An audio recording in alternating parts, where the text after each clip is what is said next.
Bayangkan kita kembali ke masa 2000 tahun yang lalu, di bawah langit dinasti Han yang megah di Tiongkok.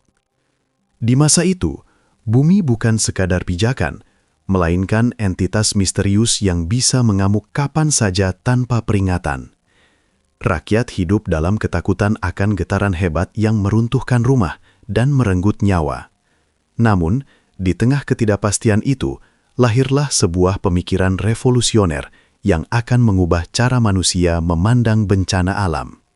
Ini bukan sekadar cerita tentang alat perunggu, melainkan kisah tentang kecerdasan manusia yang melampaui zamannya. Tiongkok kuno adalah negeri yang kaya akan filosofi, namun mereka juga sangat rentan terhadap gempa bumi yang dahsyat. Bagi masyarakat saat itu, gempa dianggap sebagai tanda ketidaksenangan langit terhadap kaisar yang berkuasa.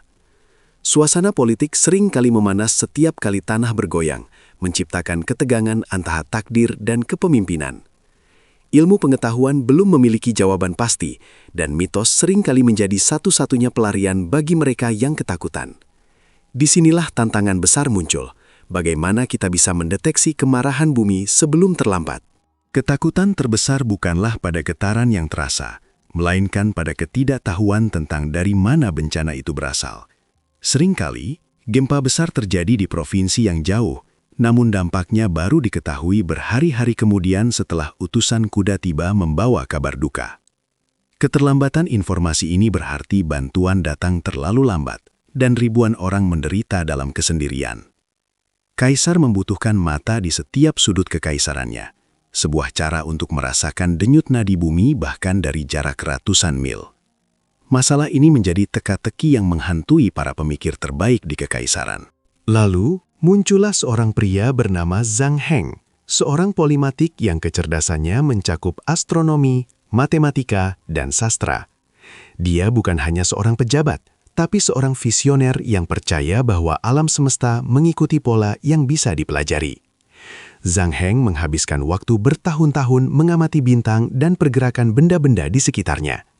Baginya, gempa bumi bukanlah sekedar kutukan, melainkan fenomena fisik yang harus memiliki solusi teknis. Dengan ketekunan yang luar biasa, ia mulai merancang sesuatu yang belum pernah dibayangkan oleh siapapun di dunia pada masa itu.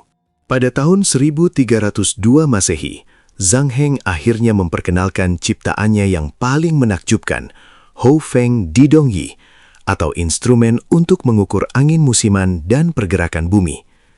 Alat ini berbentuk seperti bejana anggur besar yang terbuat dari perunggu murni dengan diameter hampir 2 meter.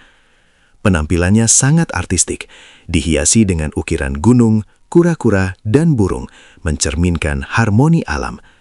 Namun, keindahan luarnya hanyalah selubung bagi mekanisme interior yang sangat rumit dan jenius. Tidak ada yang menyangka bahwa bejana diam ini mampu merasakan getaran yang bahkan tidak bisa dirasakan oleh manusia. Mari kita lihat lebih dekat detail dari mahakarya ini. Di sekeliling bagian luar bejana, terdapat 8 naga perunggu yang kepalanya menghadap ke bawah, masing-masing mewakili 8 arah mata angin utama. Di bawah setiap naga, terdapat seekor katak perunggu dengan mulut terbuka lebar yang siap menangkap apapun yang jatuh dari atas. Desain ini bukan sekadar dekorasi, ini adalah sistem antarmuka pertama di dunia untuk mendeteksi bencana. Setiap elemen dirancang dengan presisi matematis untuk memastikan bahwa alat ini hanya bereaksi terhadap gelombang seismik yang sebenarnya.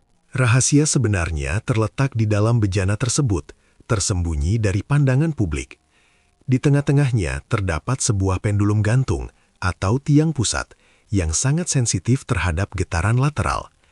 Ketika gempa terjadi di kejauhan, gelombang seismik akan menggerakkan pendulum ini, yang kemudian memicu serangkaian tuas di dalamnya. Mekanisme ini hanya akan melepaskan satu bola perunggu dari mulut naga yang sesuai dengan arah datangnya gempa.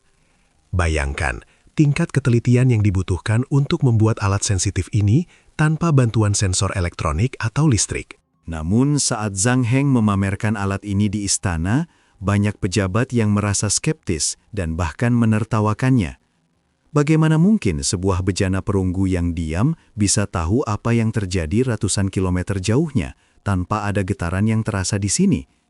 Mereka menganggapnya sebagai mainan mahal yang tidak berguna, sebuah proyek kesombongan dari seorang ilmuwan yang terlalu terobsesi. Zhang Heng tetap tenang. Ia percaya pada prinsip sains dan mekanika yang telah ia terapkan. Dia tahu bahwa waktu akan membuktikan kebenaran dari inovasi yang ia ciptakan dengan susah payah. Suatu hari yang tenang di ibu kota Luoyang, tiba-tiba terdengar suara dentingan logam yang keras. Klang! Salah satu naga telah melepaskan bola perunggunya, dan bola itu jatuh tepat ke dalam mulut katak yang berada di bawahnya. Semua orang di istana terkejut, namun mereka segera menyadari satu hal aneh. Tidak ada seorang pun yang merasakan getaran sedikit pun. Lantai tetap diam, air di cangkir tidak bergoyang. Skeptisisme pun meledak kembali. Mereka menuduh alat itu rusak atau Zhang Heng telah melakukan tipuan untuk mencari perhatian. Berdasarkan arah jatuhnya bola, Zhang Heng dengan yakin menyatakan bahwa gempa bumi telah terjadi di wilayah barat, tepatnya di Longxi. Para kritikus tetap mencemooh, mengatakan bahwa ramalan itu mustahil karena tidak ada tanda-tanda kerusakan di ibu kota. Suasana menjadi tegang selama beberapa hari dengan reputasi Zhang Heng yang dipertaruhkan. Namun, beberapa hari kemudian, seorang utusan darurat tiba dengan menunggangi kuda yang kelelahan. Kabar yang dibawanya mengejutkan seluruh istana. Sebuah gempa bumi besar memang telah menghancurkan wilayah Longxi di barat, tepat pada waktu yang sama saat bola itu jatuh. Kejadian itu mengubah segalanya. Dalam sekejap, ejekan berubah menjadi kekaguman yang luar biasa terhadap kecerdasan Zhang Heng. Alat tersebut terbukti bukan hanya berfungsi, tetapi juga sangat akurat dalam menentukan arah pusat gempa. Pemerintah mulai menggunakan data dari alat ini untuk segera mengirimkan bantuan ke arah yang tepat tanpa harus menunggu laporan yang lambat. Ini adalah pertama kalinya dalam sejarah manusia bahwa sains digunakan untuk mendahului informasi fisik yang dibawa manusia. Sebuah tonggak sejarah bagi mitigasi bencana di dunia kuno. Meskipun desain asli Zhang Heng hilang seiring berjalannya waktu dan pergantian dinasti, deskripsinya tetap hidup dalam catatan sejarah resmi dinasti Han. Selama berabad-abad, para ilmuwan modern mencoba merekonstruksi alat ini berdasarkan teks kuno tersebut.